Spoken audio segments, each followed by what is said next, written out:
Claramente, nós não estamos prestando atenção aos sinais, claramente, nós não estamos aplicando aquilo que sabemos ser o certo. Não por acaso, essa semana, numa reunião preparatória realizada em Milão para a COP26, que começa mês que vem,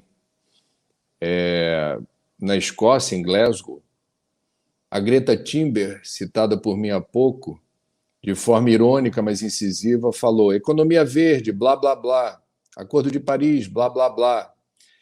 O blá, blá, blá sintetiza a distância que separa a ciência, o conhecimento construído sobre a gravidade da crise ambiental sem precedentes na história da humanidade, que eu vou tentar resumir no tempo que você me deu, e as decisões tomadas por governos e por grandes empresas. Esse descolamento custa muito caro. A ignorância, ela é um traço comum a todos nós, ninguém sabe tudo. A ignorância, ela é admissível e ela é tolerável.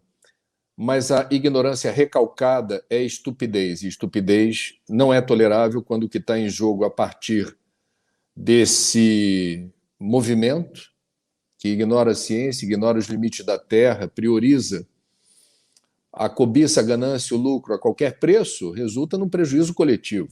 E isso não é admissível. Por isso que a gente precisa reagir. Por isso que a gente tem que sair do blá, blá, blá. Então, assim, a maior crise dentre todas aquelas que experimentamos hoje no planeta é a crise climática, que ela é percebida há relativamente pouco tempo como uma prioridade a ser encarada, porque tem impactos econômicos, sociais e ambientais, e que vem sendo desenhada desde o início da Revolução Industrial, há quase 200 anos, com a queima progressiva de carvão, mineral, petróleo e gás. E a energia que move o mundo no século XXI continua sendo suja, basicamente carvão mineral. China, em primeiro lugar, e Estados Unidos depois, sozinhos, esses países, emitem aproximadamente 40% de todos os gases estufa do planeta. A Alemanha, que tem um protagonismo importante na luta por políticas públicas sustentáveis, ainda tem no carvão, e é um carvão sujo, mais, eu diria, complicado do ponto de vista ambiental a partir da queima, é o brown coal, que ainda é importante para a economia germânica. E o Brasil, curiosamente, o Brasil é um capítulo à parte aqui na minha fala, nós temos um lobby dos combustíveis fósseis que se revela muito poderoso em momentos de crise ou em momentos de paz.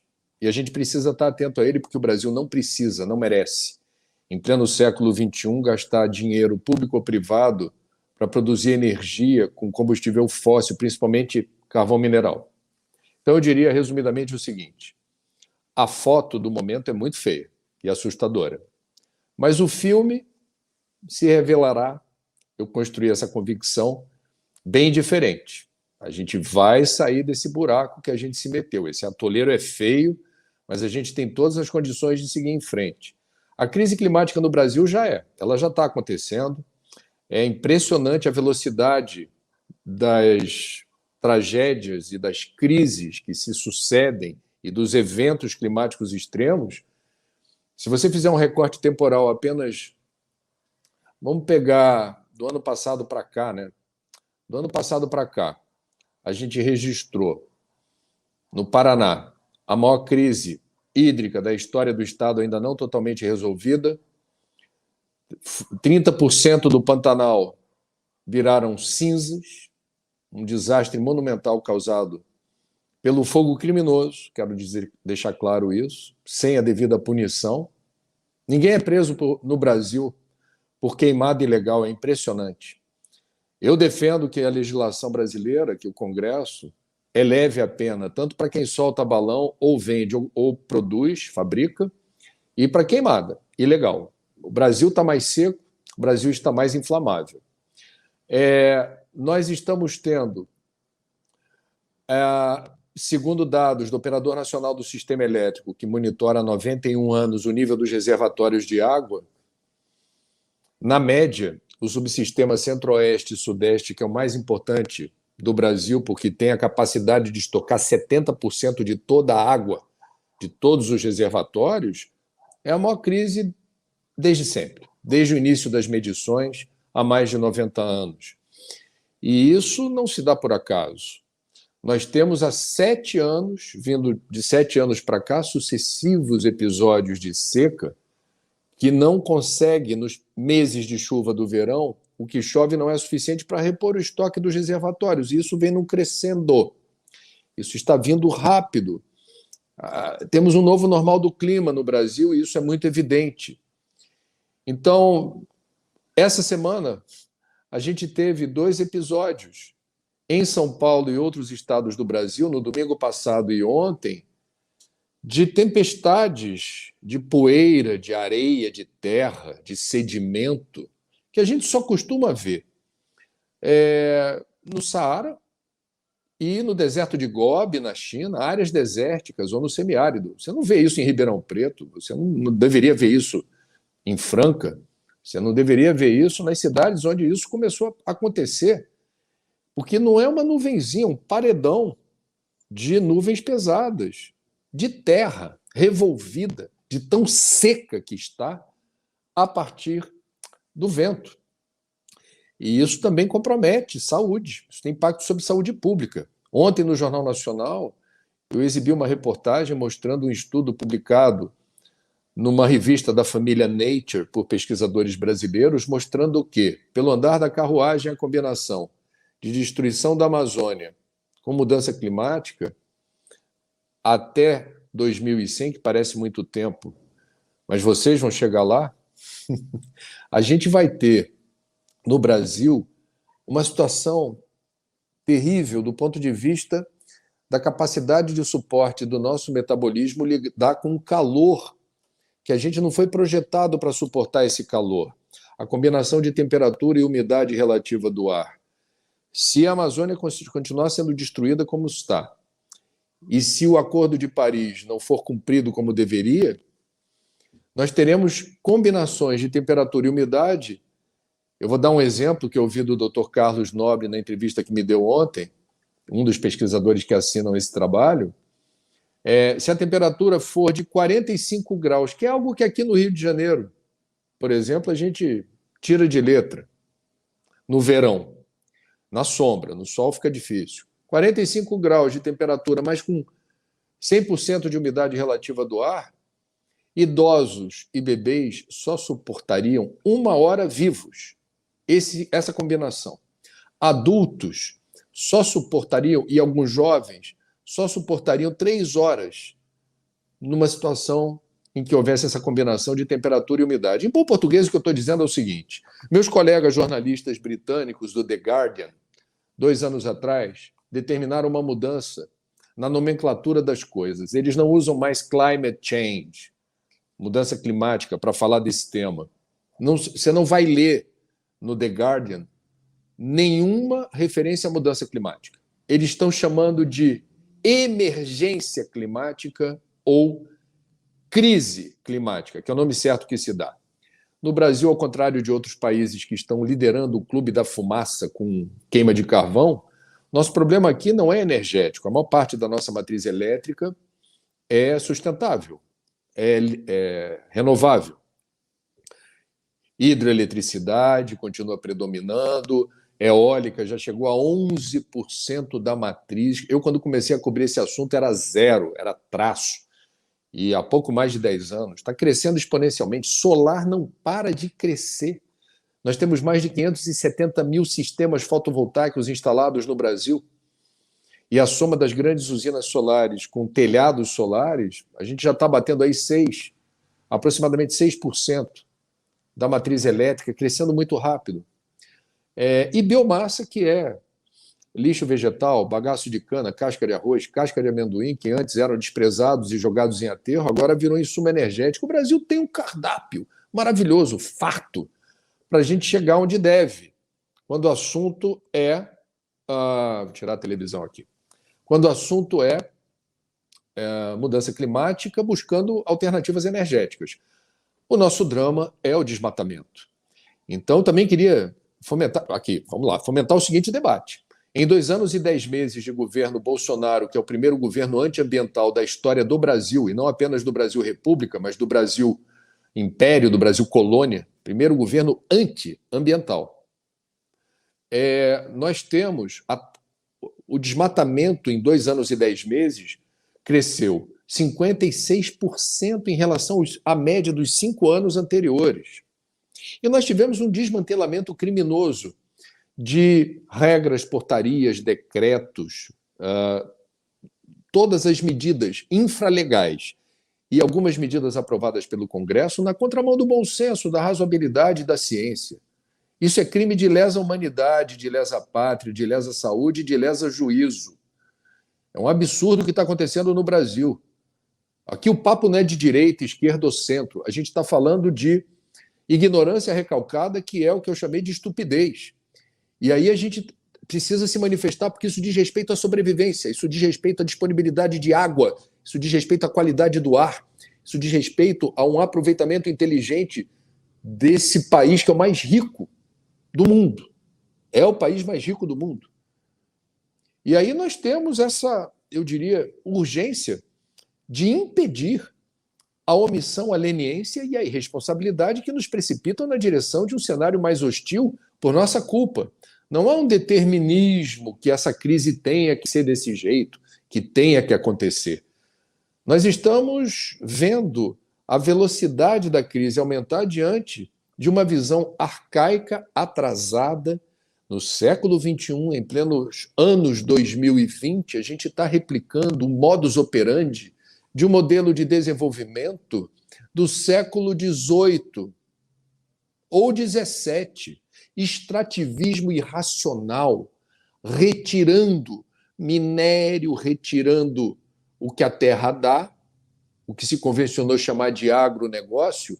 Tem o lado bem resolvido, que é referência para o mundo e a gente deve ter orgulho, e tem um lado ruralista, atrasado e primitivo, criminoso, que é aquele que expulsa indígenas de suas terras, é aquele que faz vista grossa para a invasão de unidades de conservação, é aquele que não vê problema no garimpo ilegal dentro de áreas demarcadas. É um absurdo completo.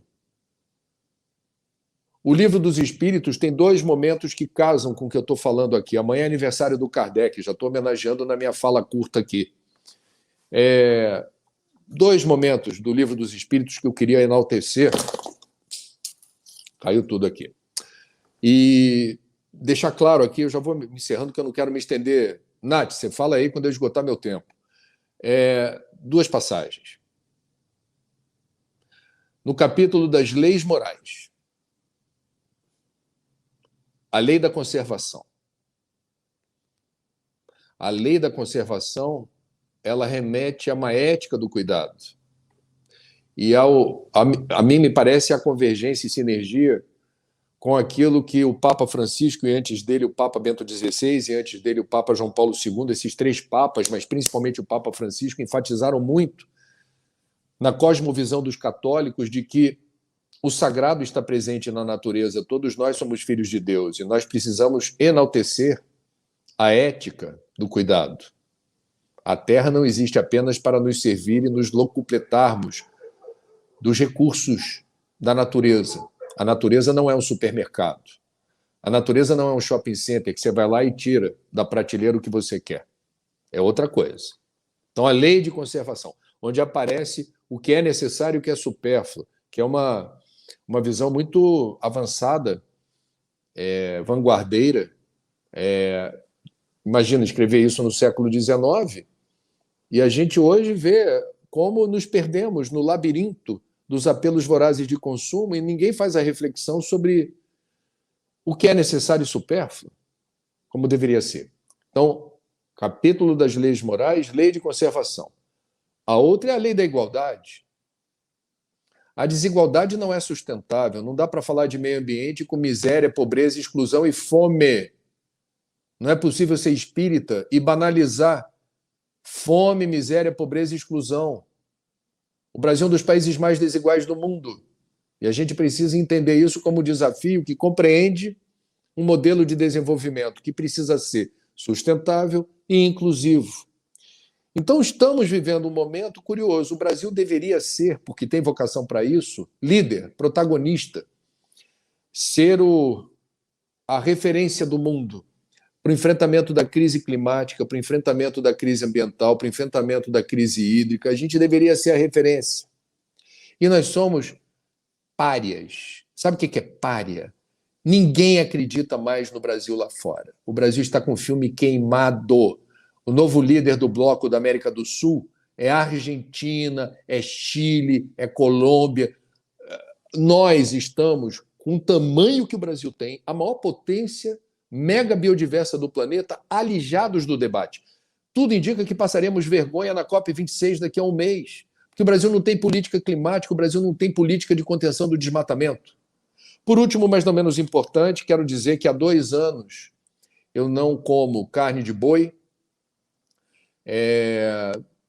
A única proteína animal que faço uso, a bem da verdade, é peixe ainda. E entendo sim, já que hoje lembraram que é o Dia da Paz, de Mahatma Gandhi, acho que para mim faz sentido essa retórica que é importante e promove, de que a construção da cultura de paz começa no prato que você come, a responsabilidade que temos de fazer as conexões em relação a maus tratos, a dor, crueldade e sofrimento no processo de criação, transporte e abate de animais, uma nova ética que deveria nortear o nosso comportamento enquanto encarnados nesse mundo e nesse momento, reparando como o consumo de proteína animal tem uma intercorrência ambiental e ética. Ou seja, eu não quero participar de um processo que, além de determinar dor, crueldade e sofrimento para os bichos, promove a expansão das áreas de pastagem no Brasil na direção de mata nativa. Segundo a Embrapa, a Empresa Brasileira de Pesquisa Agropecuária, a soma das pastagens degradadas no Brasil já equivale a 2 vezes o estado de São Paulo, área que foi usada como pasto e foi abandonada por quem criou o boi ali sem pagar nada por isso, só depredando. É um problema. E a gente precisa ver se esse é o modelo de desenvolvimento do século XVIII ou XVII. Você vai ter o ônus do custo ambiental e econômico de produzir carne, para os outros só terem o bônus de consumir a proteína sem o passivo socioambiental. Então, essa questão ela tá florescendo e está no bojo de um debate que eu espero que vocês, principalmente as meninas, porque eu estou indo longe, eu não quero mais avançar muito o sinal, mas claramente existe uma associação entre uma visão machista, patriarcal de mundo que banaliza a destruição sistemática dos recursos naturais. Tem um modus operandi aí que tem uma carga tóxica masculina. E eu penso que, sim, viva Greta, viva Malala, viva todas as mulheres. A primeira-ministra da Nova Zelândia, que é top também, foi reeleita há pouco tempo. Lideranças que compartilhem essa energia de Gaia, da mãe Gaia, para que a gente tome as decisões certas e evite a propagação do ecocídio. Qualquer dia desse, Nath, se você quiser promover um debate sobre as relações que existem entre ecocídio e suicídio, infelizmente está tudo junto e misturado, mas eu não quero mais avançar o sinal, não.